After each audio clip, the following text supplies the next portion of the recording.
Bonjour! Je vous ai parlé récemment avec tous les tutos de Noël que ici, vous voyez la petite maison là en pain d'épices? J'avais mis du papier alu à chocolat, d'emballage de chocolat, en arrière-fond et puis, ben, il y a possibilité de s'en servir aussi autrement. Comme ça, celui-là, c'est le argenté qui était dans une autre marque de chocolat. Alors j'ai beaucoup de soleil aujourd'hui, j'espère que vous voyez bien. Donc, on va faire de la texture, de l'embossage. Voilà, on voit très bien là. De l'embossage sur du papier chocolat. Mais oui, c'est possible. Et je vais vous montrer tout comment faire ça pour qu'on puisse se faire une petite carte, par exemple, ou autre chose. Hein. Ça, c'est juste la simplicité de faire une carte. Mais vous pouvez bien sûr le décliner sur d'autres projets si vous avez envie de faire un petit effet très, très spécial. Sans plus tarder, on va aller dans le logiciel pour démarrer tout ce projet.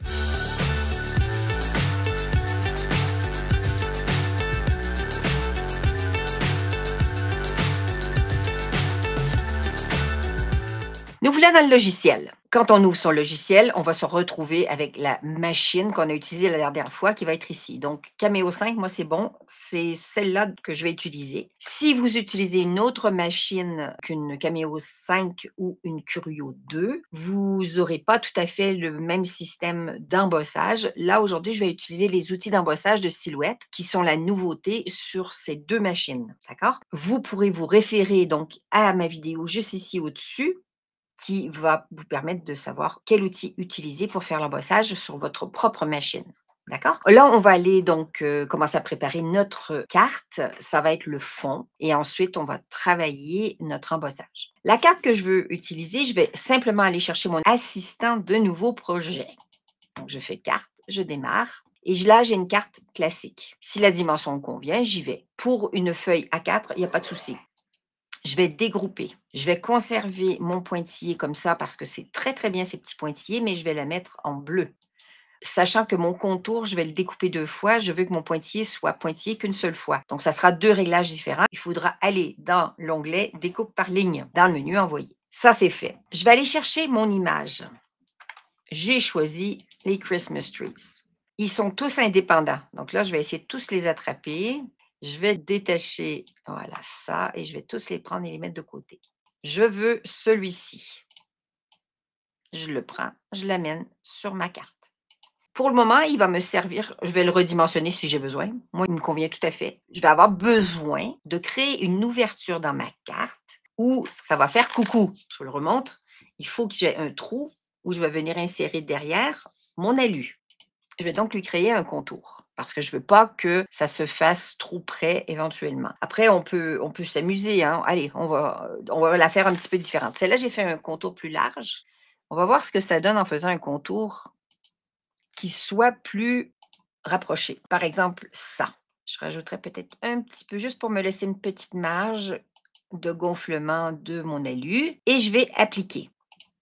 Je vais conserver celui-là et il va falloir que je le perfore là-dedans. Sachant pas si je suis centrée, il va falloir que je me crée un rectangle à la dimension de cette partie-là. Parce que si je centre, je vais prendre juste mon... et que je centre ma carte, c'est ça qui se passe. Donc, mon point de référence pour le logiciel, pour savoir où se positionne mon sapin, ben, il va falloir que je lui crée un genre de calque en attendant, une maquette de centrage. Et là, je peux centrer. Là, je sais qu'il est au centre vraiment de mon cartonnage de ma carte. Je vais, oups, c'est pas lui que je vais attraper. Je vais attraper lui. Je le déplace un peu, c'est plus facile pour le sortir. Je vais le mettre de côté, je vais en avoir de besoin. Je ne sais pas pourquoi je vais en avoir de besoin, c'est très québécois. Je vais en avoir besoin. Je vais prendre ça et ça. Si sa position me convient, nickel. On va peut-être le descendre, le petit sapin, mais juste, voilà, en le gardant bien centré. Je vais sélectionner ces deux-là et je vais créer un tracé composite. Mais avant de le faire, je vais mettre de la couleur. Comme ça, vous allez comprendre l'histoire du tracé composite. Allez, je vais faire ça vert. Je vais sélectionner maintenant les deux et je vais avoir ma réalité. Là, j'ai vraiment mon trou. Mon papier alu que je vais embosser, je vais venir le mettre derrière. C'est ça l'idée, OK? Je vais prendre l'ensemble. Ah non, je vais prendre lui parce que je ne vois plus mon pointillé. Donc, je vais positionner ça derrière. Je vais prendre les deux et je vais grouper. Ma carte est prête à partir en découpe. Puis pendant qu'elle découpe, ben, on va faire la petite partie centrale. Je vais vous montrer. Donc, je suis en papier A4. Je vais le mettre à la verticale. C'est toujours préférable pour éviter les bêtises. Je positionne ça ici. Je vais l'envoyer en découpe. Ça, maintenant, je peux le réduire. Je l'envoie en découpe. Donc, je vais partir en mode ligne. Ma ligne pointillée se fait toujours en premier. Ça s'appelle de l'entaillage. Le logiciel me dit, tu peux mettre ça. Du coup, ça sera un entaillage 1 avec une force de 4. Ça me va. Celui-ci, c'est ma découpe. Ah, je suis en gaufrage. Alors, pardon. Ça va être du cardstock ordinaire et ici, ça va être un cardstock ordinaire. Je trouvais que les valeurs étaient basses, mais bon. Au lieu de 15, je mets 10. Vous ne voyez pas, je vous le montre 2 secondes parce que j'ai plus de son si si je disparais. OK, donc j'ai mon pointillé qui s'appelle l'entaillage en cardstock ordinaire. Donc 1 et force 10. Vitesse, je peux mettre 3. Ensuite, au niveau de la découpe, je suis toujours en cardstock ordinaire. Je vais faire 2 passages à 20 et ma vitesse, je vais la mettre à 3 parce que je vais vous le montrer juste pour ceux qui veulent voir tout ça, évidemment. Et j'ai activé, vous avez vu, ma surcoupe.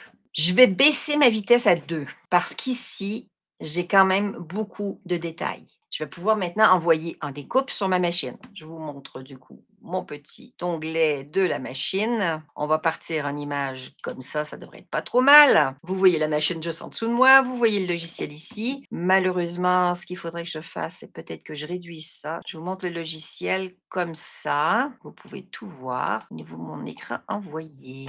Je vais donc envoyer en découpe. J'ai chargé mon tapis avec mon papier dessus, avec ma lame, carton, vous voyez un C dessus, et je vais envoyer en découpe.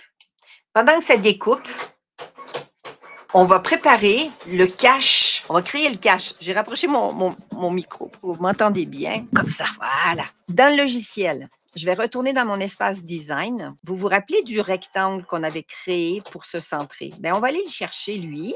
On va lui faire un décalage interne parce que ça va être le cache de mon papier alu et je vous le montre dans ma carte.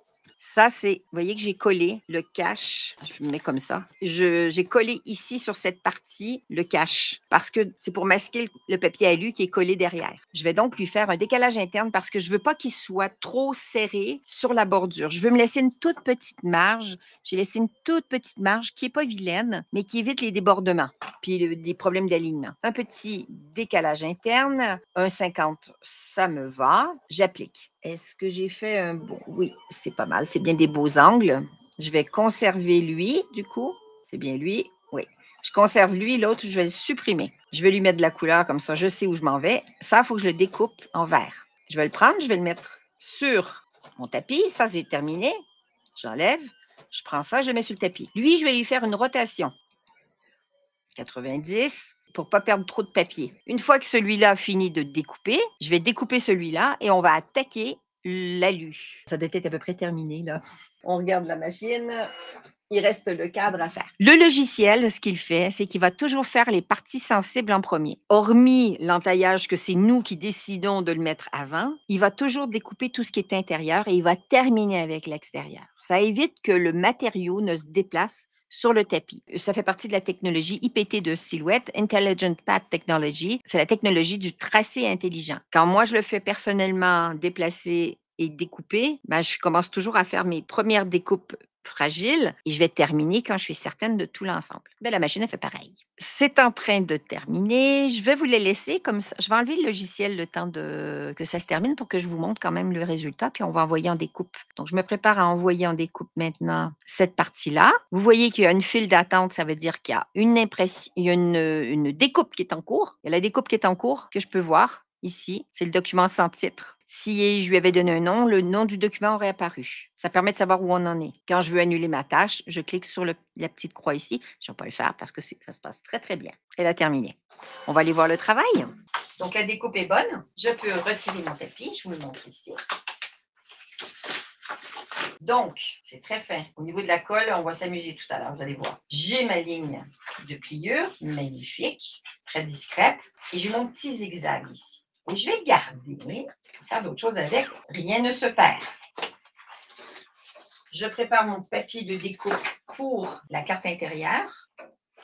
Il n'est pas tellement beau ce papier, je vais m'en prendre un autre. Alors, j'ai une chute.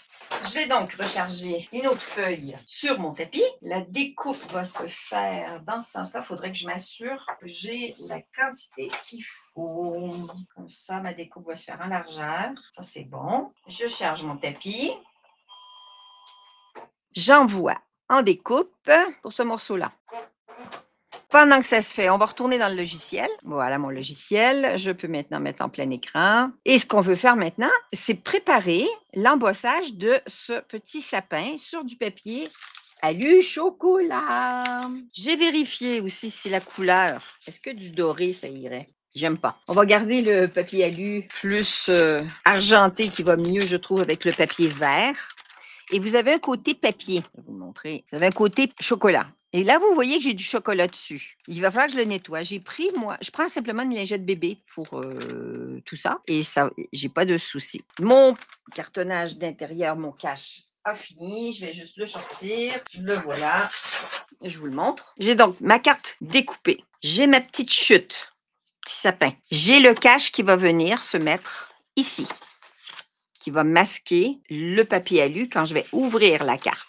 Je vais donc mettre tout ça de côté. Je vais laver mon papier alu. Le laver, c'est un grand terme. Hein? Je vais passer ma lingette bébé dessus pour enlever le chocolat. Parce que je ne voulais pas le mouiller. Si je le mouille, il risque de faiblir.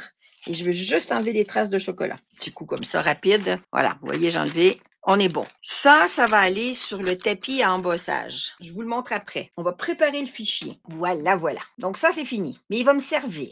Vous allez comprendre. Je vais encore lui faire une petite rotation à 90. Et mon sapin, il va être dessus à peu près au niveau qu'on a fait avec la carte. Alors, la carte est au-dessus. C'est peut-être même la carte peut nous aider un peu à positionner. Je vais lui faire un objet rotation sens contraire. Voilà. Ça, c'est ce qui s'est découpé sur la carte.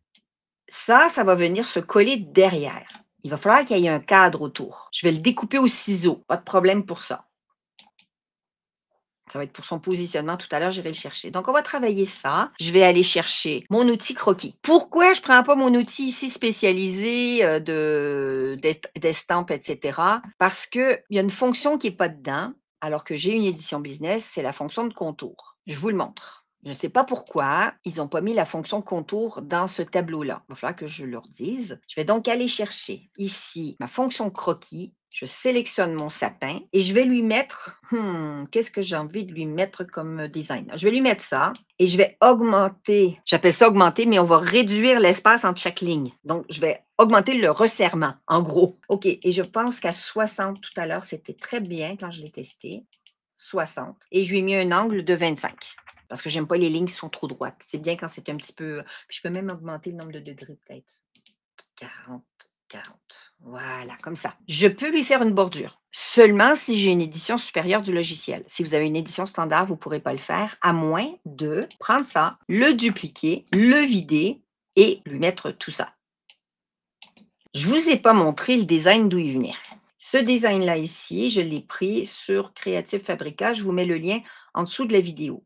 Il y a une série de sapins. Vous pouvez prendre ceux que vous avez envie, peut-être faire celui-là qui est mignon, celui-là, comme vous voulez. J'ai pris celui que je trouvais qui était le plus moderne. Je trouvais ça assez fun. Et quand on l'importe, je vais vous le montrer sur un autre des sapins, et qu'on le met en transparent, il disparaît. Pourquoi? Parce que ma ligne est à 1, il faut que je mette 0, et ensuite, il faut que je lui attribue une couleur. Là, j'ai mon sapin. Et là, je peux le remplir comme l'autre. Rajouter éventuellement un contour pour définir un peu plus l'embossage. Quand je fais une ligne autour, l'embossage est beaucoup plus, en anglais, on dit crisp, ça veut dire vraiment plus croustillant. La délimitation est beaucoup plus nette, propre. Je reprends mon petit sapin et là, je vais mettre, oups, je vais prendre les deux ensemble, je vais les grouper. Hein. Je vais mettre ça ici. Et là, mon papier alu, je vais venir l'aligner. Mais là, je ne vais pas utiliser le même tapis. On va retourner, on va aller chercher un tapis.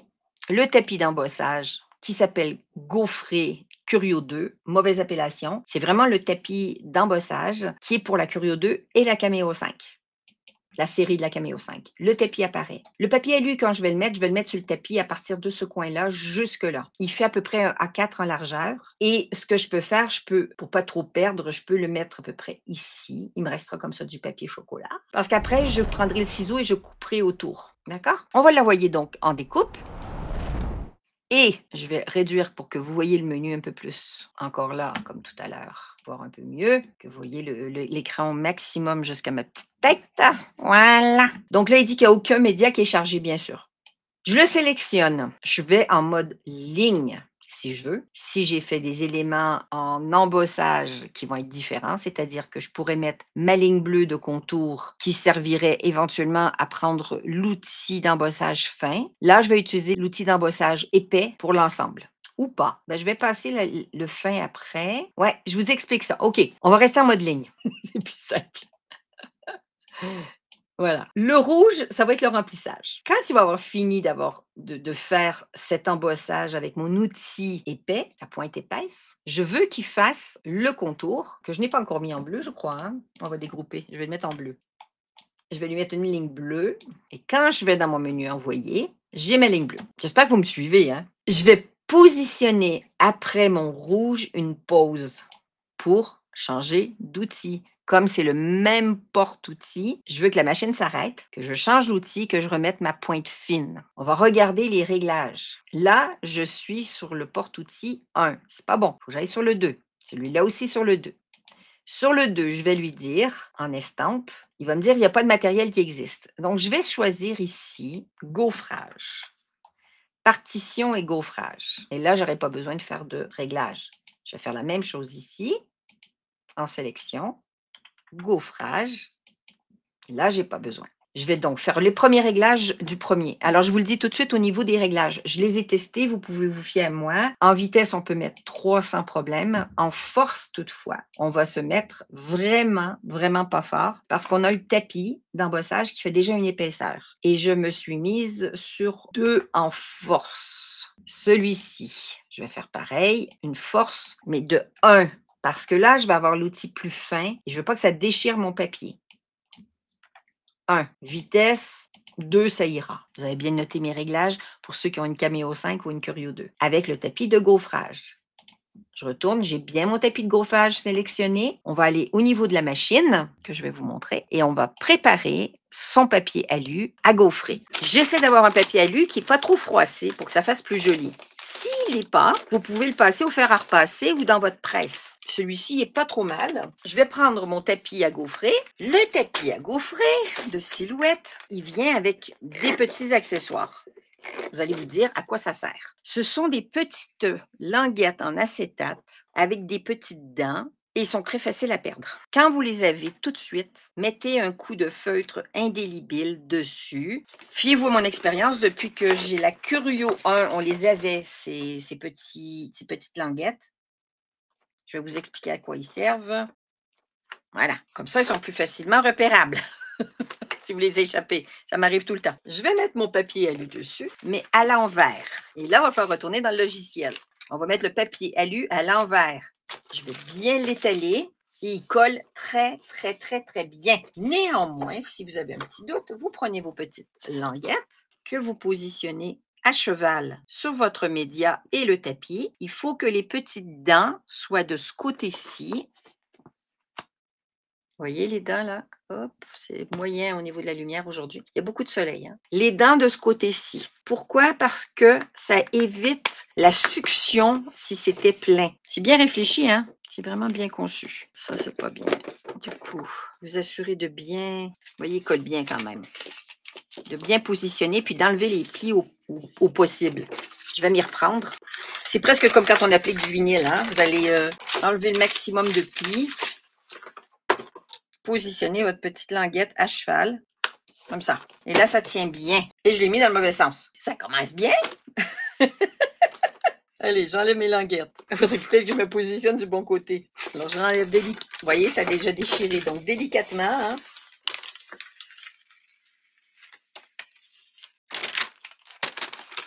Vous voyez, ça frise bien. Hein? Si vous avez envie de rouler quelque chose, il n'y a pas de problème. Vous pouvez en servir.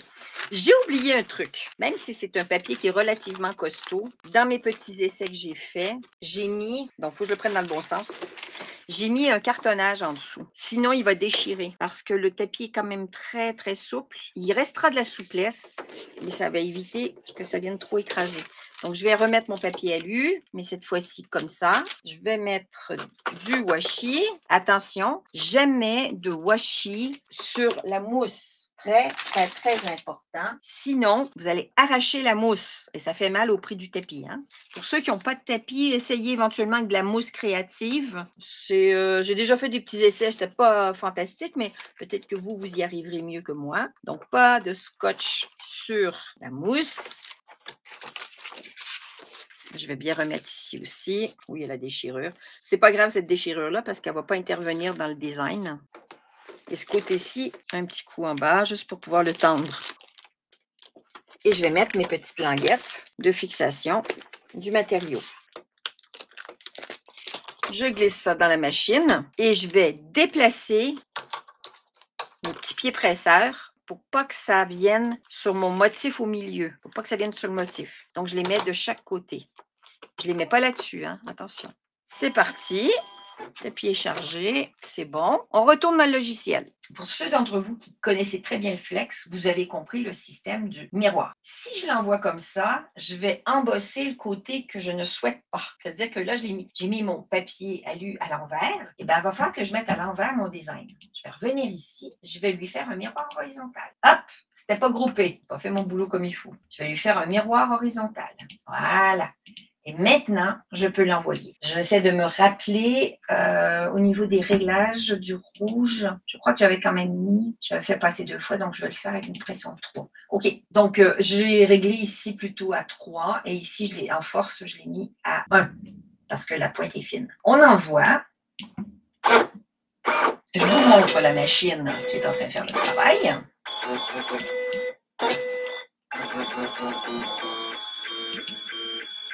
Quand on a un design en croquis ou en embossage, donc avec la fonction croquis, en fonction du style de croquis qu'on fait, la machine va prendre plus ou moins de temps. Je vais vous amener dans le logiciel pendant que c'est en train de se faire. Je vais aller dans l'espace design et je vais vous remontrer le croquis. Si j'utilise ce type de remplissage, et ce type de remplissage, et lui aussi, et lui à moitié. Donc, c'est 1, 2, 3, 4, ces 4-là, l'outil qui est dans le chariot va se soulever au bout de chaque trait. Donc, ça va être plus long dans le travail. Quand on prend du zigzag, l'outil n'a pas besoin de se soulever pour faire son tracé. Il va faire au maximum toujours dans un trait continu. On va avoir un trait continu ici, mais seulement d'un côté du design à l'autre. Et lui aussi, hein, donc il fait un petit peu les deux. Celui-ci, absolument pas. Il est très long à faire. Ici, c'est un trait à peu près continu et celui-là, pas du tout non plus, parce que je crois qu'il se soulève, celui-là. Donc, vous verrez avec le temps, à l'utilisation, que certains traits sont plus longs à faire que d'autres. On se retrouve quand le design a fini de faire son petit embossage, la machine a fini son embossage et on verra le design. La machine vient de terminer avec sa pointe épaisse. On va installer la pointe fine. Je vais vous montrer comment relancer pour que le logiciel envoie les dernières données pour faire le contour de notre sapin. On va donc aller chercher notre petite... Ah ben, on voit déjà. Je retire donc le porte-outil lame épaisse et je vais mettre ma lame fine pour faire le contour. Je retourne dans le logiciel et dans le logiciel, je vais nous envoyer.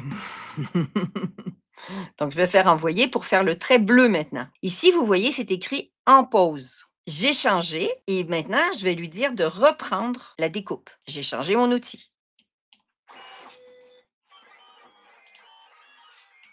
Donc, il fait tout le contour qu'on lui a indiqué.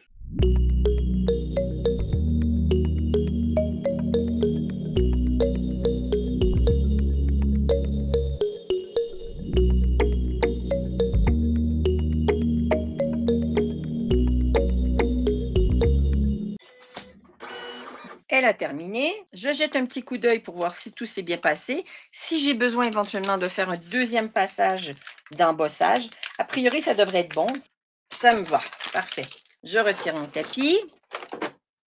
Je déplace ma machine pour que vous voyez tout ça. On a donc notre carte. Maintenant, il ne reste plus qu'à assembler. Voilà. Donc, j'ai ma carte. J'ai ma doublure, ou sa doublure, qui va venir cacher l'élu. Je vais positionner ma carte comme ça. J'ai découpé autour, donc grossièrement. J'ai mis un petit scotch. et je vais venir positionner sans que mon scotch vienne tout de suite adhérer pour bien centrer l'ensemble de l'embossage.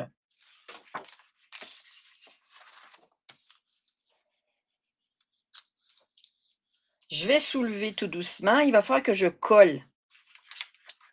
Donc, je vais prendre ma carte. Je vais mettre ici la colle tout autour. Et c'est important de faire attention que ça ne déborde pas sur l'alu, évidemment, hein. Donc ici, je vais en mettre jusqu'en bas parce que mon papier, vous allez voir, je vais venir. Je vais en mettre ici un petit peu. Même si ça déborde, c'est pas grave parce que mon cache-misère va venir se coller là-dessus. Voilà. Et là, je vais faire attention. Je vais le tourner pour bien aligner l'ensemble. Là, vous avez remarqué un truc. Là, il y a encore l'alu qui fait du brillant. Vous avez sûrement remarqué, j'en ai mis des sur mon plan de travail, que je l'ai mis à l'envers. J'ai fait ma découpe à l'envers. J'aurais pas dû, je crois que j'avais peut-être déjà inversé mon alu. Et c'est pas tellement grave, parce que je vais rattraper le coup, vous verrez. Donc, je vais laisser mon alu comme ça. Je vais juste ici lui enlever le surplus au ciseau, parce que je l'ai mis quand même très bas, hein, mon petit sapin. Et ça me donne une idée. Parce qu'à chaque fois qu'on fait une petite bêtise, il faut pouvoir la rattraper. Ça aussi, le petit bout ici, on l'enlève. C'est pas pour rien qu'on appelle ça cache-misère. Je vais ici vous montrer un petit truc fun. C'est de prendre de la mousse double face. J'en ai ici. Et on va faire un petit relief pour rendre notre embossage un peu plus marqué sur l'endroit. Quand j'ai une petite chute, je regarde si ça ne rentre pas quelque part. Voilà, ça rentre ici. J'en prends une autre. Je m'arrête là. J'ai une chute qui rentre parfaitement bien ici. Une autre là. Petit bout ici. Ça, c'est trop long. Petit coup là. Alors, un autre petit bout ici. On ne perd rien comme d'habitude. On peut enlever les papiers au fur et à mesure, comme ça on voit bien. Après, ils sont plus difficiles à couper quand ils sont déjà décollés.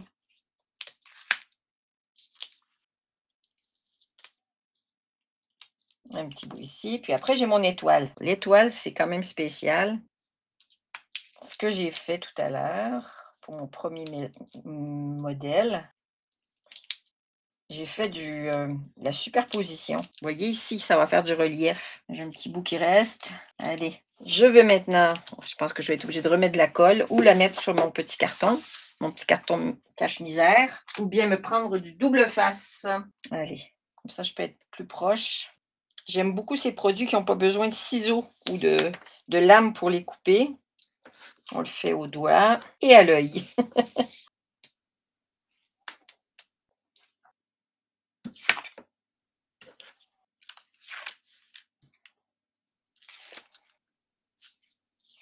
Voilà. Je viens le positionner bien centré parce qu'on a des petites marges, vous vous rappelez. Là, j'ai encore un petit bout qui paraît. Je vais l'enlever. Ce petit bout là encore. Et là, ma carte est faite. Ma carte est à l'envers. Eh bien, écoutez, je pense que mon idée, je crois que je vais mettre des paillettes aussi, parce que j'avais le plan de travail avec la colle. Comme je suis en train de filmer, c'est toujours un sacré exercice de garder tout propre. J'aimerais bien faire plein de coupures. Et ça va faire une sorte de petite mousse qui va ramener du relief à votre carte. Et là, la carte, je vais la garder à l'envers. Et je vais dire Joyeux Noël renversant ou mes meilleurs vœux renversés. Renversant, ouais, ou renversant. Jouer sur le fait qu'elle est à l'envers. Je peux rajouter donc un petit peu de colle et puis on met des petites paillettes du coup peut-être argentées. J'ai ensuite mon petit sapin qui est resté en découpe. Je peux très bien le remettre ici en superposition et mettre aussi de la mousse pour du relief et je jouerai peut-être avec un petit peu d'encre, tampon d'encre ici sur les côtés pour mettre du relief et puis je mettrai éventuellement aussi un message. Je vais réfléchir au thème sur le renversant. D'un côté, c'est le renversant puis lui est à l'endroit. Ou bien faire un petit trou au milieu et que ça soit une étiquette de cadeau où vous écrivez un petit message ici à la main en suivant le zigzag. Ça peut être super fun aussi. Je sais pas, je vais retravailler encore sur le projet. Ça, c'était la technique que je voulais vous montrer. Évidemment. Carte à l'endroit ou carte à l'envers. Ou bien on fait une carte comme ça et elle devient le devant, celle-ci. Quand on ouvre, on a le sapin de l'autre côté. 2 manières. La petite chute de découpe qui est magnifique en porte-étiquette avec du texte en zigzag ou bien, la remettre dedans, mettre un petit peu d'encre sur le côté, rajouter des petites paillettes, ça peut être super chouette. Quelle carte vous préférez? Celle qui est très zigzaguée, celle qui l'est un peu moins? Est-ce que vous préférez le papier alu or ou argenté? Quel petit sapin vous préférez entre celui-ci et celui-ci en porte-étiquette? Ou bien on peut en mettre un sur l'autre. Il ne faut pas oublier que c'est le même fichier et qu'on peut jouer encore là avec une superposition. Ça fait un petit peu un mélange de la même teinte, mais il faut jouer à ce moment-là avec les volumes. Vous voyez, c'est pas si mal. Si je remets peut-être même du blanc autour pour faire comme la neige, eh bien, c'est pas fini. Quand cette vidéo s'arrête, l'esprit continue à créer. J'espère que cette vidéo vous a plu. Si c'est le cas, n'hésitez pas à me faire un petit pouce, à vous abonner à ma chaîne si ce n'est pas déjà fait et à activer la petite cloche pour être tenu au courant des prochaines vidéos. Si vous avez des commentaires, je les attends en dessous. Ça me fait plaisir d'y répondre. Je prends le temps pour ça, pour chacun d'entre vous. D'ici à la prochaine, je vous fais plein de gros bisous et je vous souhaite des très joyeuses fêtes, peut-être créatives.